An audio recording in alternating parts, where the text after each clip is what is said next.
Hi, everybody. Thanks for attending. I'm going to read a few B-sides. Those are, poems that I don't often read um, in readings. And then I have one newish poem and then three new ones. The last one as new as a kind of intermediate draft. But I also thanks for reading that poem, Jacques, and thank you for the warm and flattering welcome as well.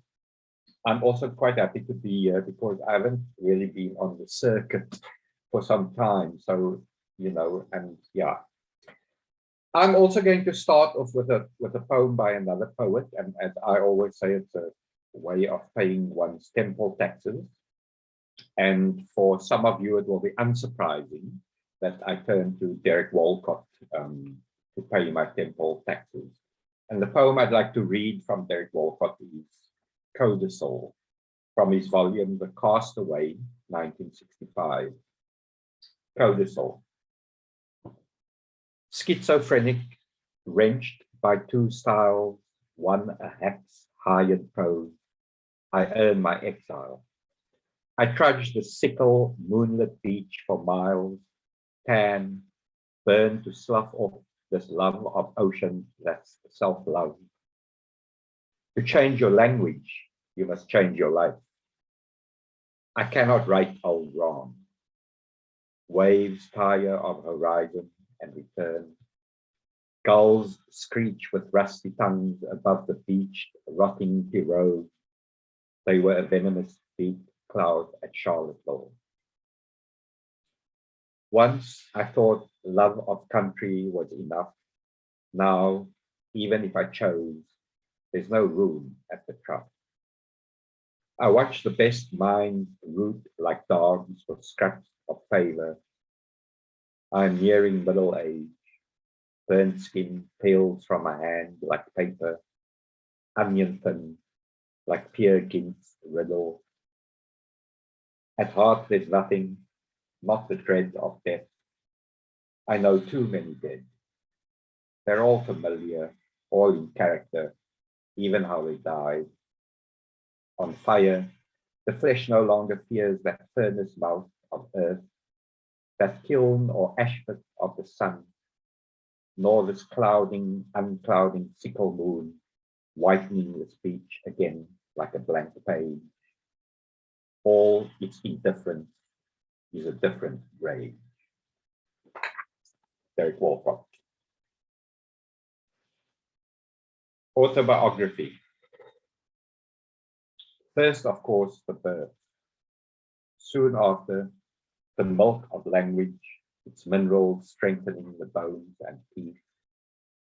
Then, the dry, rough hands of the father, the workman, the startling stubble on his cheek. And how love mutates to terrifying, his voice growing from pride to law, the first law. Then there is nevertheless more growth, and language turns to light, flashing through the synapses. There is a first hurt when the mother returns to work. This is soon outgrown. Strengthening, the child wanders blocks away, comes back home too late. It loves its parents. It eats its food. Then grows a darkness on the land, and many more laws that precede that first law that lie at its base. And the many fathers who in their turn had felt love mutate, fear, authority, law, and the feminine who is without wings. And the multitude of hurts, some of which lie with the laws in the hands and mouths of men who thus grow unknown to themselves, in darkness left dark, for believing there is light, for that belief is light, and thus more laws. There's then darkness for long, and confusion too, but with growth comes its one belief, that a word can be light, that it can flash in the dark. But that is all it is, a flash. Then confusion returns to rage, and the darkness you see now before you too.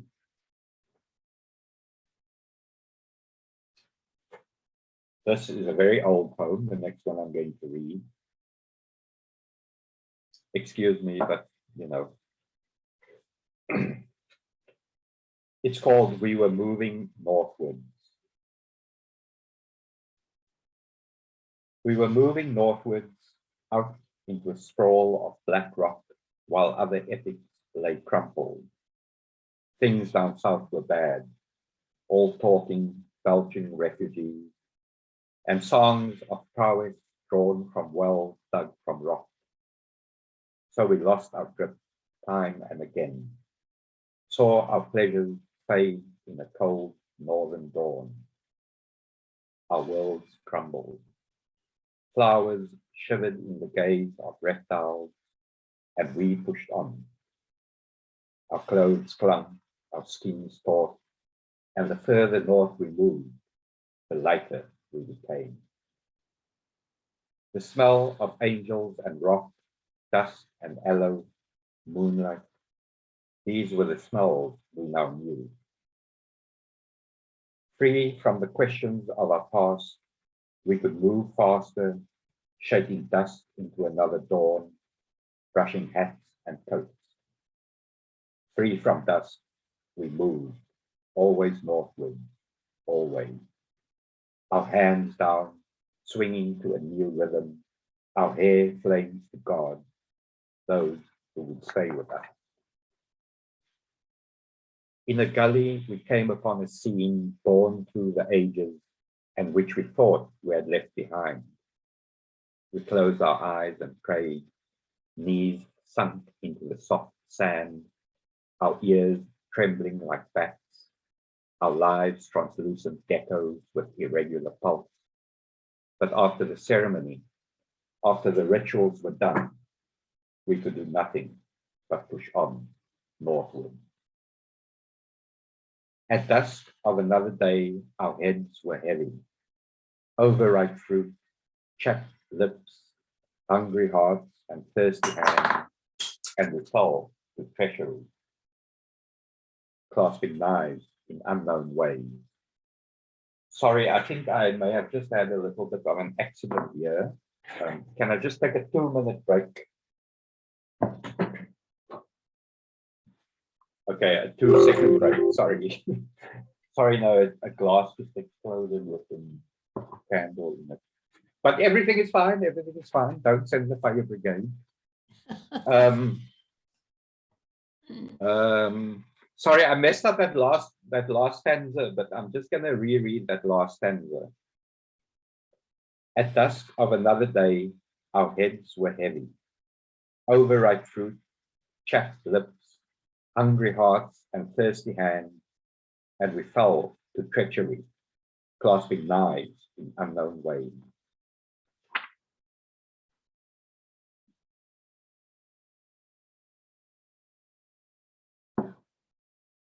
It's also interesting that the poem Jacques read, you know, is about poets conversing with each other, etc. I get a little bit nervous about that because otherwise, you know, then it becomes a bit like academia in a way where everybody's just talking to each other and no one's, you know, but that is an important part of poetry. We can't get away from that you learn from other poets, and inevitably you learn through talking to them, through writing to them, to addressing them, to writing about them, etc., etc. The next poem is a short poem.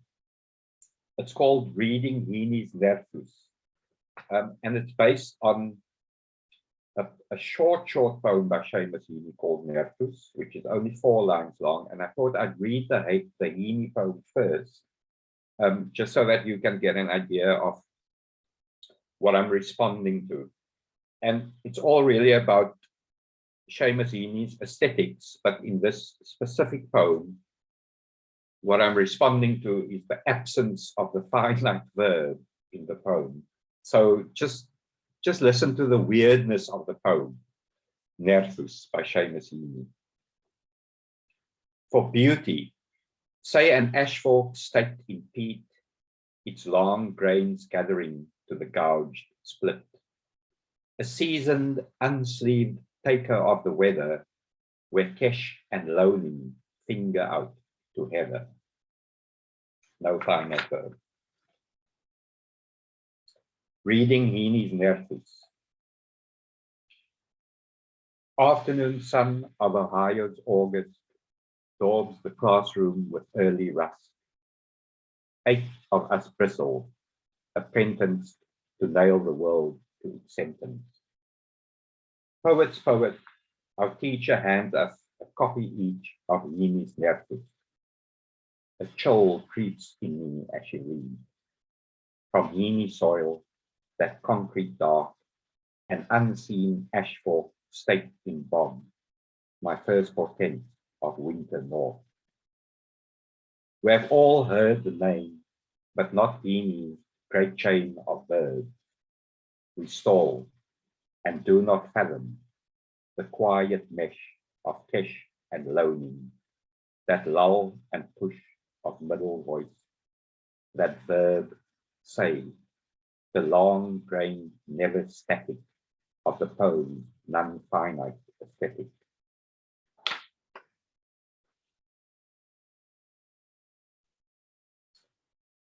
Another poem about a poet to a poet. It's called Photograph, Denise Levertov. Facing your photograph, I give my hand another chance in escape from its fatal sloth. Your death, some possible life for me. In strong, attractive jaw, you squint still and smile into the black and white distance over a bay lying out of frame. Your hair as it should be, wind blown, graced by some grey, and from its otherwise dark world of curls, half an earlobe, moon white and unbidden like a sudden star.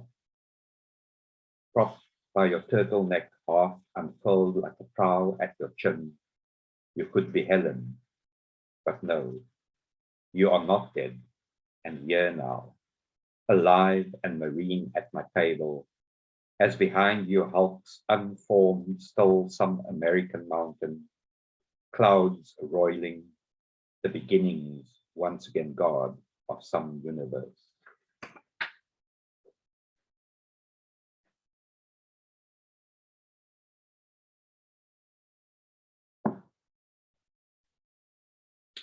The next poem is for a friend called Isabel, and Isabel, a long time ago, when I was still, writing regularly, Isabel used to be my first reader, and the person I sent my poetry drafts to, basically, for commentary. For Isabel, Monday. The week is a long, slow snake that comes in cream. But in a foil green pack, you send coffee from Oaxaca, Mexico.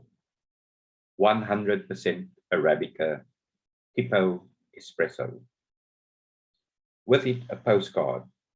On one panel, a Khalifa and his 8 scribes in their strange ceremony, conferring around this or that with peace in their pinpoint eyes. That old elusive peace.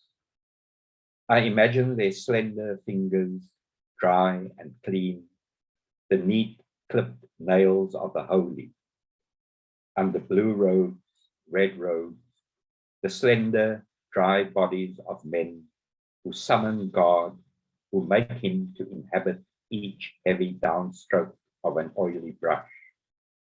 And God is in the parchment, in columns and rows of Arabic, in 2 more panels on the card. These 8 men to watch over me, you say, to charm from your words that I may coerce my own gods, who will pass back and forth, so your careful eyes may reckon their exact outline and search and affirm the drop in one's unruly eye that keeps him just from heaven, that nearly perfect shade of peace. For color, or to console in love's absence, and folded in thin third world paper, like an amulet of fine drug, you send me saffron. This I'll use to flavor rice for a low-lit meal, I joke, followed by the coffee I saved for such a meal. Coffee for the right conclusion. Coffee conspicuous yet with nuance, like words said right, heard right, words that may lead to love, perhaps. And I wish these words now right, wish them carefully wrapped, of perfect weight and light as God's, a gift that your gifts charm from me.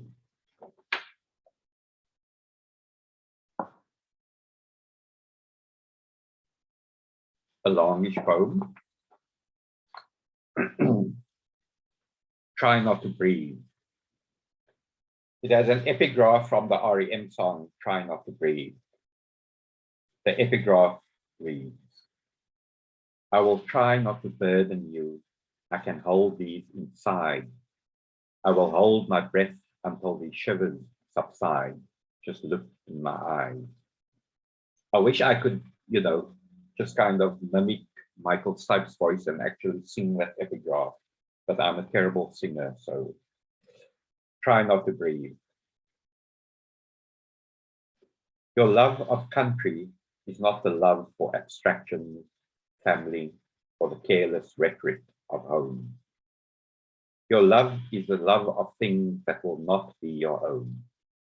A rock, the slant of sun on a dusty soul, the crack of parched leaves under your feet in the gentle suburbs you walk, since that is all you know.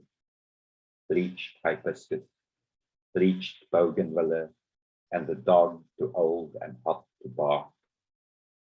And your love could have gathered you even those who now, again, still corner you in their eyes, children, the old, the young, all avatars of suspicion. That flicker of a glance and the world's oldest anger flares, or returns over mountains through valleys, the swarming millions of tumors you knew ate your mother, your father, the ever-growing tumors that burned your grandparents and before them. And you are still here, cancerous, burning with cancer, and nothing is solace. Not the deadening talk show of a nation, not the virtues once found in work, and the reports and charts you now live, not the nights chasing drunken sex. There is no morphine strong enough, but the measure failed. It over-rationed. But maybe then you'll dream. You in another country, anywhere where rock is rock, and the sun slant on the dusty soul, and the parched leaves crack under your feet, and a bird that twitters weakly, and the dog, too old and hot to bark, will look at you and say nothing. Or maybe it will bark at your shadow, visitant like a thief turned to murder at night. For this anywhere country is not anywhere, even as it is an idea of itself. It is here where you remain a cipher for the lyric never complete, that never was complete to start with, a cipher or an afterthought of a bureaucrat, an afterthought of the state once, still an afterthought. What comes to you now are the shortening days, the long dark night that lies ahead, the cold like ice in the walls and bones, and in the gentle suburbs, the windfall that shrivels until what once was fruit is no more than its calcifying stone. Maybe you will dream again of rain, dark loam, blue gum, or the acid sands erosion under pine. Whew. stamina. So those poems are all from my previous two books, and the next one is as well. But the next one is kind of like a swivel, a pivoting into something else. Many of you have heard this poem many times before. It's called Grondwerk. Drunk on wine and rum, neighborhood trilling with youth and lights, the words that come to me now, like a long lost lover I can believe I had, or even want to have had. Granaatboom in an aunt's backyard, behind the pigeon coop in the big yard that holds the Hanslum, mischievous 8-year-old twins smoking wilde dagga, and from the kitchen, gemmer, anys, kameel, and dennebal of summer, dennepytjie, and when dry, how the cones knetter in a brazier, gallyblik, brazier of my youth on a street corner or next to a building site in the dead of winter of a dark decade. My bra, my brother, Kazilam, friends now gone, God knows where, in alcohol, in death, in silent life, perhaps now closer to God. And all the words, always for light relief, the tragic comic in a play or in a colorful ad, never, weinig, liefkoos, verlang, verdriet, oor koud die vyntjie skraal. Always caricature that never, when heard from my mouth, its ordinary sadness, triestig, kleurloos, like a day-long rainfall day, moordkuil van my heart. Sorry, I've just been realizing that I'm looking at videos of the headshots of people there because I like looking at my audience, but is it disconcerting because I think, should I look into the camera? Or, I mean, doesn't it look weird when I'm looking to the side? Or should I look into the camera? No one, okay. Short poem. I'm told you're looking fine, Rustum. Okay, good. Thanks, Jacques. A short poem. The Snake of Sentiment. Bitten by history, the fang marks not fading and forever not gone, the blood acrid with toxin. The poison both of belonging and not belonging. The mad ring in the ears, too loud the bones, the heart of stone. Forgive us, the old men caught in a dream of the past future, like children floating in a pool of mountain river, clambering over rock, up a ledge, while behind us let it burn the valleys of the world.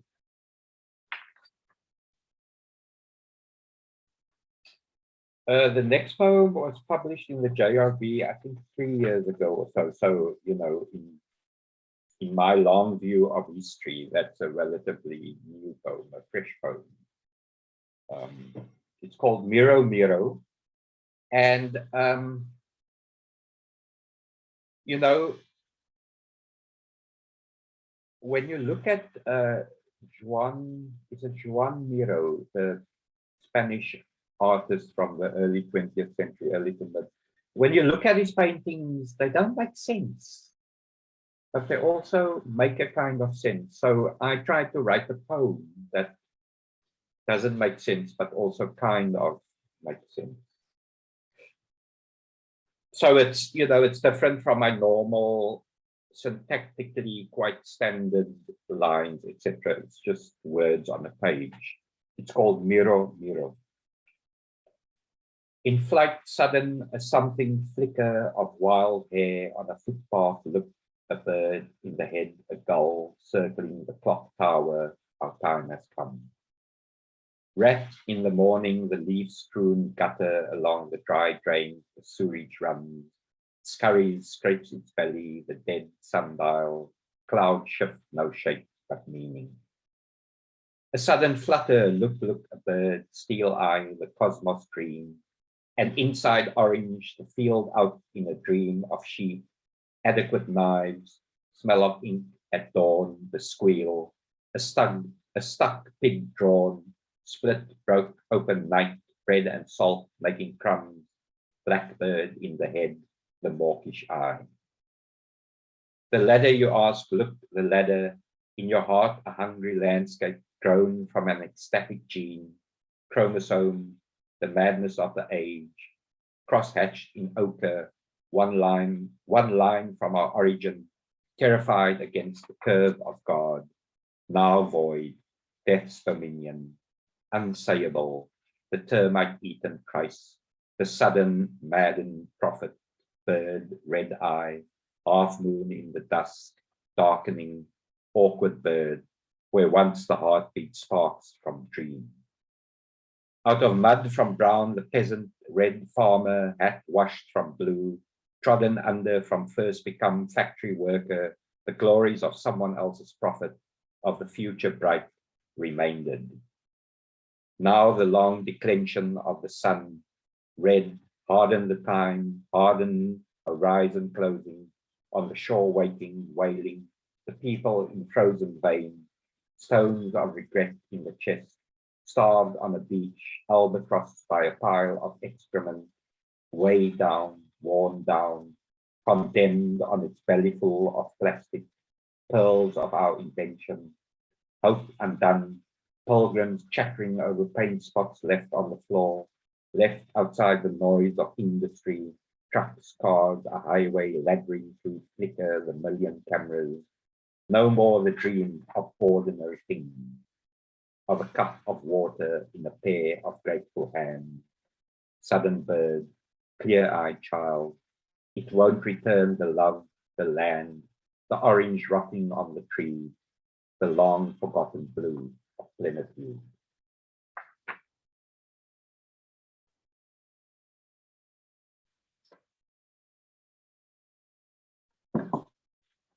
Two newish ones to end. This one's on the Red Wheelbarrow website.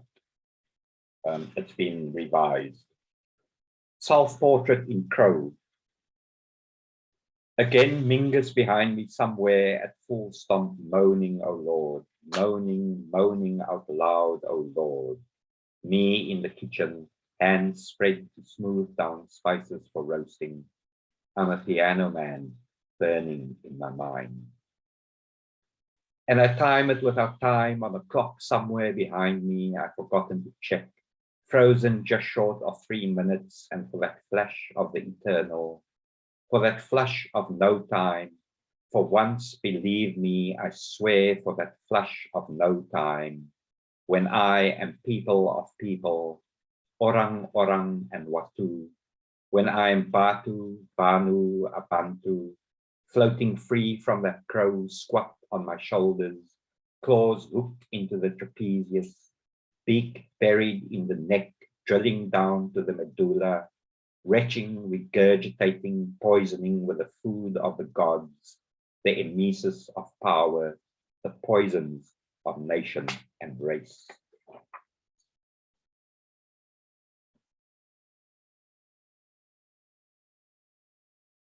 The last poem I'd like to read is but experimental. So if there's anyone under 18 years old in the room, please leave.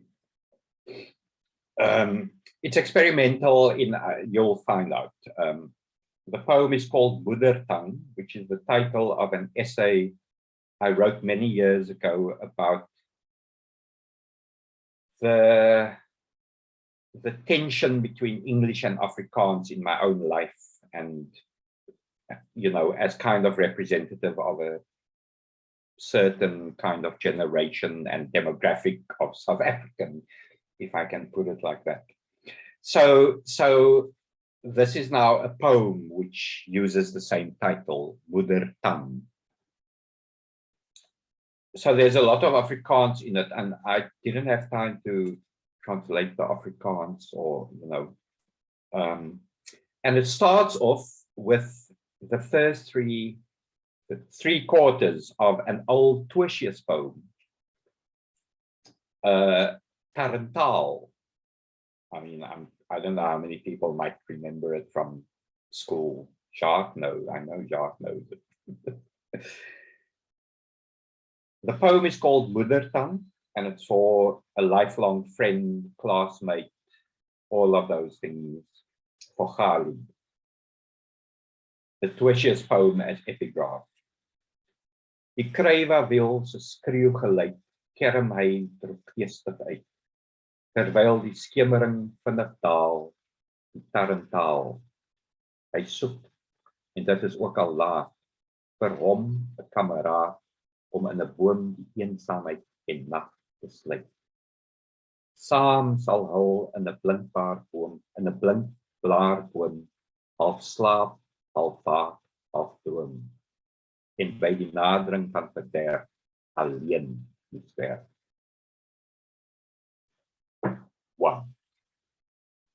We sit and talk, two old friends aging, joking about aging, as the sun goes down across the road and some guinea fowl rides screeching slowly up into a nesting conifer. Friends not seen for months, a year, 2 years of disease and death, of people near and distant dying. We two sit and talk that language of our blood this time again.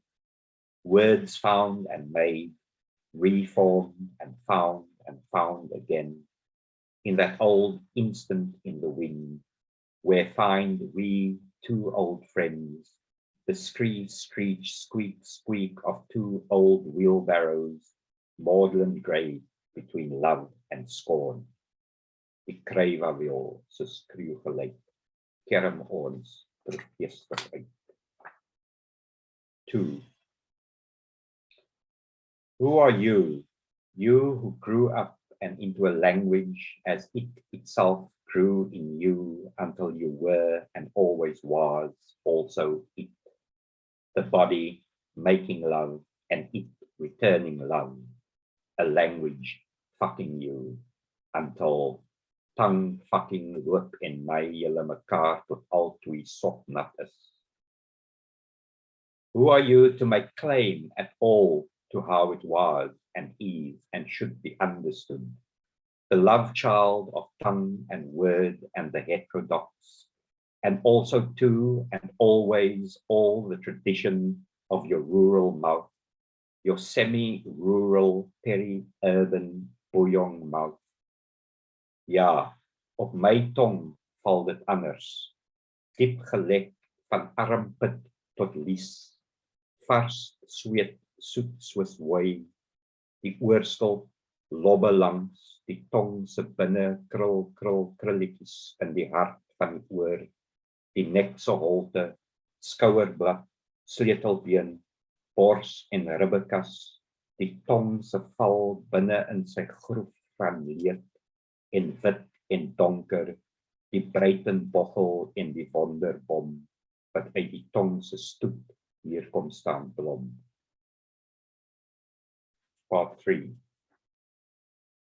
Nog eenmaal wil ek in die skemeraand weer by jou lê en in jou kop tong staan, weer met my lek op in jou donker skiet en lê luister, en al word ek teer en dof, hoe jou klein klippie 'n lek strek van jou lies met tong teen tong weer teen my tongklap plof. Thank you.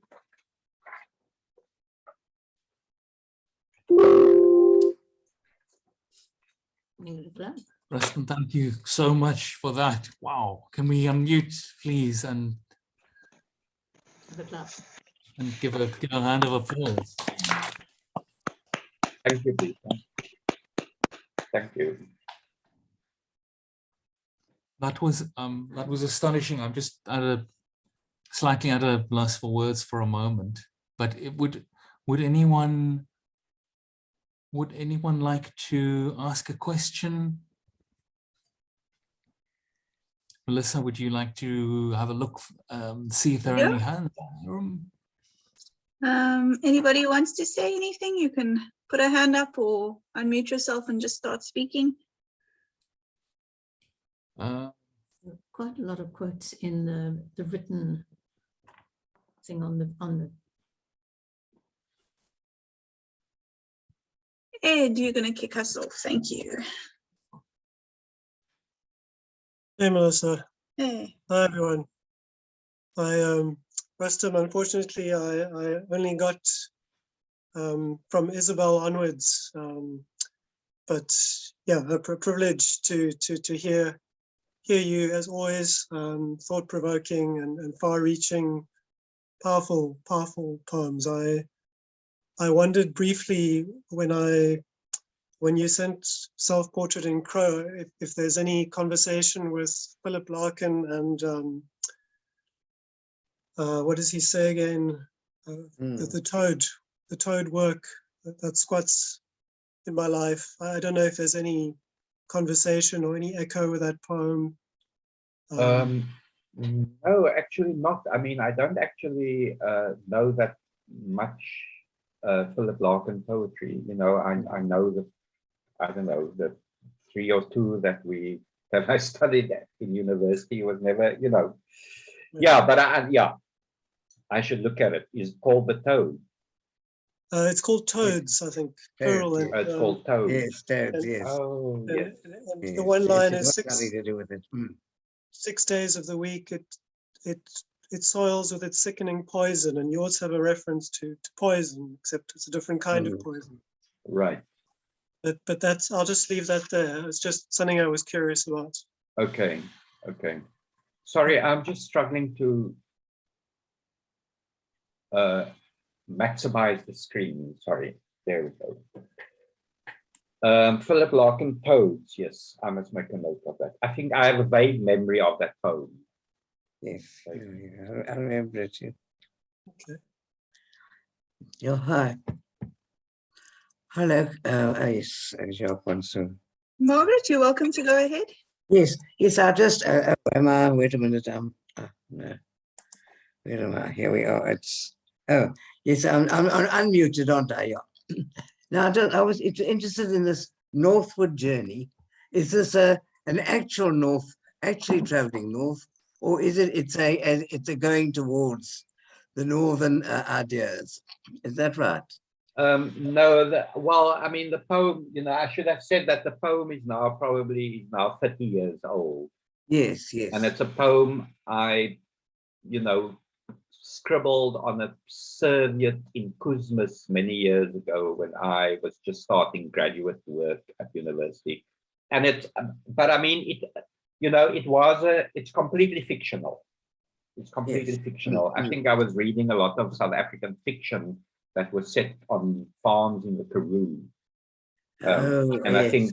I think I may, you know, it was just a kind of exercise to see whether I can hit on that language and register of this kind of mythic cross desert treks that people often write about. But it is very different. The people from the northern part of this country and the people from where we are, they seem to almost a different race. I would say, not race exactly. What I mean is a different country. I understand. Yes, I understand. Okay, then we have a hand from Jacques or Barbara. Rustum, I don't know if I'm going to be able to formulate the question I want to ask, but let's try. We can always fall back on this conversation with musicians instead of poets, which I'm always very, you know, enlivened, very moved by the way you talk to musicians. In a way, is it easier to talk in your writing to musicians than it is to poets? You see, now I've thought of a different question that I could formulate. Well, the thing is, you know, music, I don't know. No, I guess it's the same in a way. The Yeah. thing is with music, I have no technical knowledge of music. I can, I can identify the instruments and I can tell you in pop songs what a chorus is, and maybe I could tell you what a bridge is, but that's about it. But there's something about, normally when I'm busy in the kitchen or cooking, I will have some music on, and, and there's something about music in general, but specifically when I listen to jazz and of that jazz, the probability is that I will be listening to music. So, it just occurred to me, it was nothing programmatic. Whereas I think with poetry, for instance, it may be a little bit more technical, even though I may also not have an advanced technical knowledge of poetics. Please don't ask me to scan a line. I can maybe recognize an iambic pentameter, but beyond that, I'm lost completely. So I also don't have but there is there is something like, I pay more attention because I at least can pass a sentence, I can read Derek Walcott, even though his grammar is very complex in terms of subordination and coordination. But I do pay more attention to reading poetry. But it's also an unconscious thing. It's so, I don't know. Yeah. I don't know whether that answers your question. Yes. It's in the end, it's mysterious. You just get lucky. You listen to something, you read something, and it speaks to you. And it triggers, yeah. A lot of poems about leaving home, and then also somehow returning home in some way, maybe in poetry. That last poem, absolutely extraordinary. Could you say something about the relationship, your relationship in writing, of your relationship with sort of leaving home and going home, or is that just I think many of us, I don't know, I feel like I've been living in a kind of internal exile for a long time, just in terms of all sorts of things. But that, that poem is sparked in an actual conversation with the person to whom I dedicated the poem, my friend Khalid. And it's, we grew up together, went to the same schools, in the same classes until grade 10 or so. But it was a conversation we were having about, the complicated machinations and stuff going on around, standard Afrikaans and Afrikaans, and where we fit in that dynamic. So it's also a kind of manifesto of sorts. It's still in draft, but it is a manifesto of sorts, for an attempt for me to place myself in relation to that argument, because I feel that the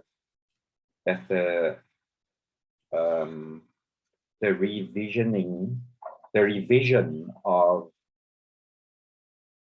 I'm a little bit unsure about the revision of the history of Afrikaans that is happening now, because I feel that those revisions are duplicating the earlier nationalist narrative of the history of Afrikaans, that it's not subverting the habits of mind, if I can use that term, the habits of mind of that old nationalist appropriation and story around. It's now just an inversion of that story, but it's all the same, it's repeating the same kind of fallacy of that whole. So, so the poem is about me trying to, I guess, find my place in that argument, where I feel that the revisions are not considering the fact that people in almost all languages speak a continuum of variations of the particular language. Whereas I feel like, you know, I feel like there's almost a kind of pressure for people like me, for instance, to disavow the fact that, you know, we also speak standard Afrikaans. We speak standard Afrikaans in formal settings versus, you know, when I was a kid, we spoke standard Afrikaans in formal situations, in the classroom, in church, etc., versus what we did on the playground. You know, and I'm feeling that that revision is denying the elasticity of people's relationship with this, you know, I mean, with this weird language called Afrikaans. You know, and I also want to say that, you know, as much as I can appreciate, you know, the Afrikaans hip hop from Prophets of the City to the stuff that is happening now, and there's amazing hip hop happening in Afrikaans, and it's not just in Cape Town, and it's also a different Afrikaans from what people are pushing as Afrikaans. And, you know, and there's amazing poetry happening in different regions of the Western Cape, you know, in Paarl, in Malmesbury, I mean, some amazing stuff coming out. But that Afrikaans is markedly different from, say, you know, I'm now trying to think of, I can only think of the Afrikaans rap of Prophets of the City, you know, and it's markedly different from people who you can hear speak English, but sometimes code switch into all sorts of weird dialectal versions of, you know, Afrikaans, of the idiolect, etc. There's also, people also have a nervousness about using the you know, linguistic terms like dialect, etc., etc. But anyway, I mean, you know, I think it's a very complicated story, and I can moan and gripe about it for hours, which is what me and this friend, you know, we were talking about that kind of thing, and that's where the poem comes from. Yeah. So there's a lot of, yeah. I hope it leads to many more poems like that. It's thanks. You know, it's supposed to be longer than this. It's supposed to have several more parts, but it's still in draft form. Wonderful stuff. I hope I haven't bored anyone now with that digression into the sociolinguistics of Afrikaans. So we have another hand that's gone up from Letu, maybe following on this question, maybe not. Yeah, actually it does follow on. Hi Rustum, I don't know if you Hi. remember me. We met before, actually I met you about 10 years ago. I was a student, I was in Paris. You were in Paris with Khotitsile and Wow. Bonani Bila, and I think that was the last performance I saw of him, and I think you were there, Dennis Harrison, and your work appeared in the anthology, The Lost Land, and I loved it. So when I saw you on the list, I knew I had to come in and listen. And ironically, when you were there, I remember you were in this debate about translation, and I think it was about translating Afrikaans poetry. And I was wondering at the time, like, what is your relationship to Afrikaans? I couldn't quite figure it out, but as you were reading today, I observed that even though I don't understand Afrikaans and I understood the English, there's something about when you speak Afrikaans that it feels like it's coming from a very deep place. It feels like almost like a language of your spirit. And I was just wondering, you know, what your relationship to it is, and if I'm hearing wrong, or like, you know, what it is about, you know, what is it about your cadence in Afrikaans that feels so much more like, it's like it feels like your soul speaking, so to speak. Wow, Leto. I mean, you're spot on. I mean, you know, just briefly is I grew up in a household where my mother was middle class, Anglican, an Anglophile, loved the Queen and all of that. And my father was working class, Afrikaans speaking, Muslim, you know, rough life, grew up rough and poor. You know, so I come out of that household where we spoke both English and Afrikaans. My dad's English wasn't as good as my mom's English. My mother was the daughter of a school principal and church organist, etc. You know, so middle class and aspirant, and my father working class, and you know, also aspirant, I suppose, in his relationship with my mom. But then we go to school, and in Paarl, there are no black schools that offer English medium. So, you know, willy-nilly, we go to the schools where the medium of instruction is Afrikaans. So I have this curious thing where I think of English as a mother tongue, but not my first language, and Afrikaans as maybe a mother tongue, but my first language. So, you know, throughout my schooling, Afrikaans is, you know, that's the language I grow up with, and in which I learn about the world around me, etc.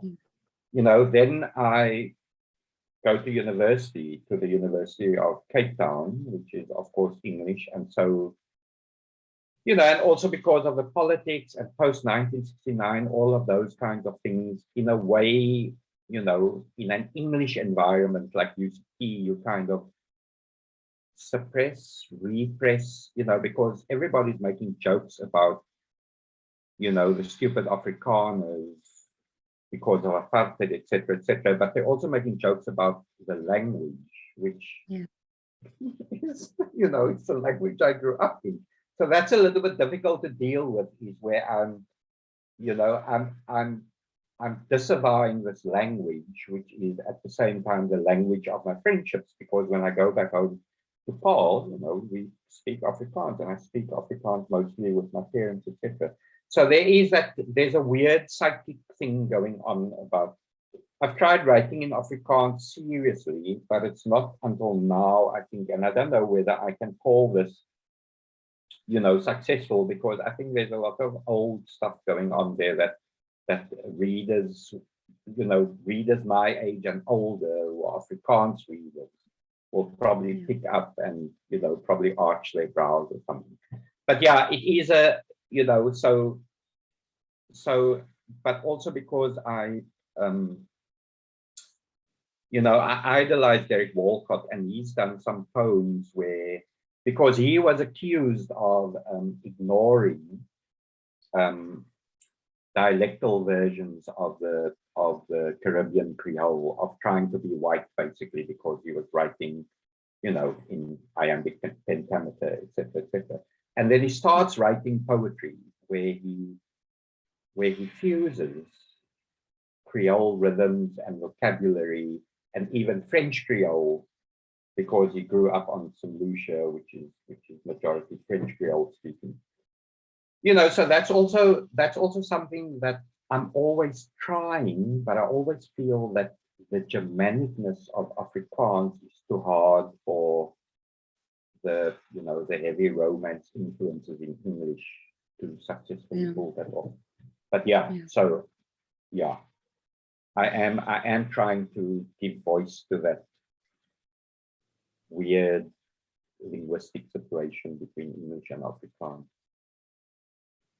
But thank you that you pick up on that, and thanks for the compliment. If you think that,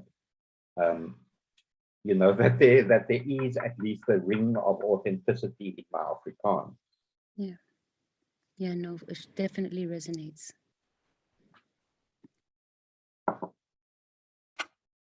Thank you for that. That was very interesting. Margaret's popped her hand back up. Just unmute yourself there. Yeah, that was very interesting. You know, you grew up in Paarl, I grew up in Wellington. Now I found the same strange thing that, I mean, I was was English speaking, but I went to a school where they spoke nothing but Afrikaans. And in the classroom, it was the, shall we say, the highfalutin, sort of thing. And in the playground, I mean, this is a white school, and it had the same sort of, what you say. In the playground, we spoke something that was more like probably what you spoke at home. More, you know, mixed up, a few English words thrown in, and very, what would one would say, very plot. And that was so there was already in those days, and that was in the 50s. The break between the what was academic and what's spoken in Stellenbosch University and that sort of thing, and what is actually spoken in the street. Yeah.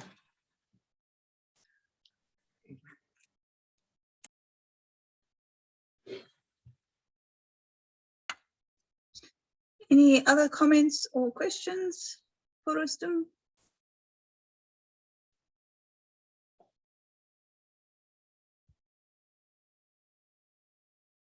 Nope.